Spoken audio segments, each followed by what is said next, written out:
மீன்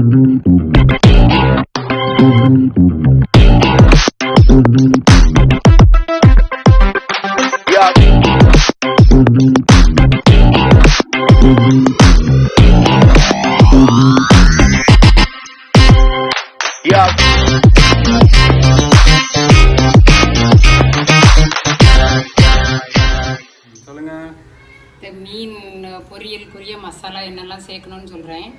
முதல்ல ஒரு பெரிய வெங்காயத்தை இல்லை சின்ன வெங்காயமாக இருந்தாலும் சரி அதை அரைச்சி அதில் உள்ள சாறை எடுத்துடுங்க. அதில் லெமன் கொஞ்சம் சேர்த்துக்கலாம் இந்த மீனுக்காக. லெமன் இல்லைன்னா புளி தண்ணி கொஞ்சம் ஊற்றலாம். நான் புளி தண்ணியை ஊற்றிருக்கிறேன்.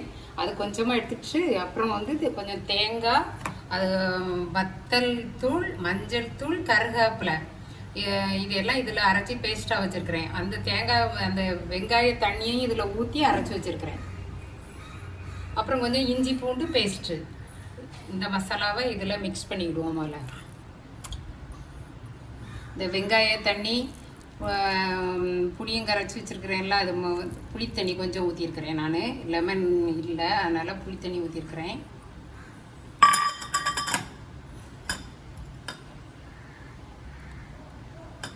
அதில் கொஞ்சம் இஞ்சி பூண்டு பேஸ்ட் இல்லைன்னா அந்த தேங்காய் அரைக்கிறப்பையே அதில் இஞ்சியும் பூண்டும் கொஞ்சம் கொஞ்சம் சேர்த்துக்கோங்க. வத்தல் தூள், மஞ்சள் தூள், கருவேப்பிலை, இஞ்சி பூண்டு, அப்புறம் அந்த வெங்காய தண்ணி எடுத்துருக்குறோம்ல, வெங்காயத்தை அரைச்சி தண்ணி எடுத்துருக்குறோம்ல, இதில் கொஞ்சம் வச்சுட்டு மீதி தண்ணியை அந்த தேங்காய் அரைக்கிறதுக்கு அதில் மிக்ஸ் பண்ணிக்கிடுங்க. அளவு உப்பு சேர்த்துக்கணும்.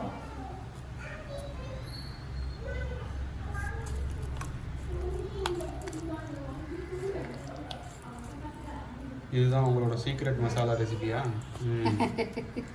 புதுவிதமான ஒரு ரெசிபிங்கிறதுனால புதுவிதமானது. இல்லாட்டினா வெறும் ஆமாம், இல்லாட்டினா வெறும் இஞ்சி பூண்டு கருவேப்பிலை இதெல்லாம் வச்சு சாதாரணமாகவே அப்படி செய்யலாம்.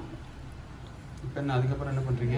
ஃபிஷ் அவ்வளோதான். ஃபிஷ் அவ்வளோதான். அதை எல்லாத்தையும் அதில் விரட்டி எடுத்துட வேண்டியது தான். அந்த மசாலாவில் எல்லாம் மிக்ஸ் பண்ணி ஒரு மணி நேரமாச்சும் இது ஊறணும். நல்லா ஊற வச்சிடணும். இல்லை நம்ம மீன் பொரிக்கிற மாதிரி நான் மசாலா தேங்காய் அரைச்சிருக்கிறேன், அவ்வளோதான் வித்தியாசமாக, வேறு ஒன்றும் இல்லை.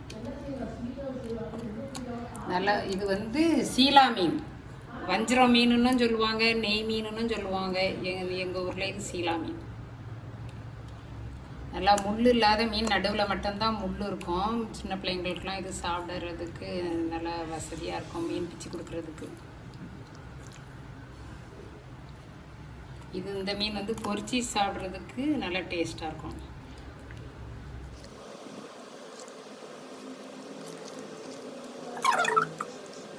மசாலா போட்டு வச்ச மீன் நல்லா ஊறியாச்சுது. இப்போ இதை எண்ணெயில் பொரிச்சிடுவோம். எண்ணெயில் காஞ்சாச்சுது. எண்ணெய் அடுப்பில் வச்சு எடுத்து தோசைக்கல்லில் ஃப்ளாட்டாக இருக்கிற நல்லா தோசைக்கல்லில் வச்சும் பொரிக்கலாம். அதுவும் நல்லா வசதியாக இருக்கும். என்கிட்ட அது ரொம்ப பழசாக இருக்குது, அதனால அதில் பொரிக்கிறேன். இதில் பொரிக்கிறேன், இந்த தவாவில். இதுவும் நல்லா பொரிக்கிறதுக்கு நல்லா வசதியாக இருக்கும்.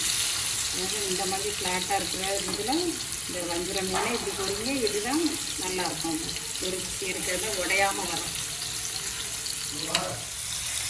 ஒரு பக்கம் வந்த உடனே ஒரு பக்கம் திருப்பி போடுங்க. ரொம்ப டீ வேகமாக வைக்க வேண்டாம், கொஞ்சம் சுண்டே இருக்கட்டும்.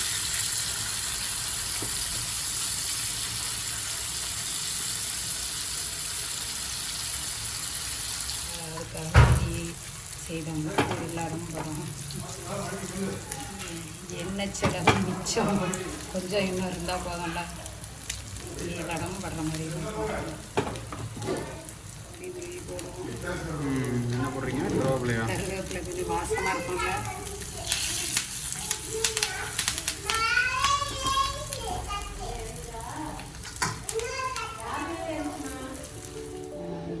Fish roast, fish fry ready. சொல்லுங்க, ரெசிபி சொல்லுங்க. பெயர் சீலா மீன். இதை வஞ்சரம் மீன் சொல்றாங்க, அப்புறம் நெய் மீன் சொல்லுவாங்க. எங்கள் ஊரில் சீலா மீன் தான் நாங்கள் சொல்லுவோம்.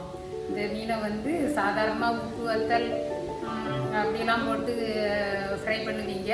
நான் இதில் புதுசாக வெங்காயத்தை அரைச்சி கொஞ்சம் சாறு ஊற்றிட்டு அதில் புளித்தண்ணி, அப்புறம் தேங்காய், கருவேப்பிலை, இஞ்சி பூண்டு எல்லாம் அரைச்சி பேஸ்ட் பண்ணி இதில் எல்லாம் மிக்ஸ் பண்ணி பொரிச்சிருக்கிறோம். கொஞ்சம் கார்ன்ஃப்ளவர் மாவும் சேர்த்துக்கலாம்.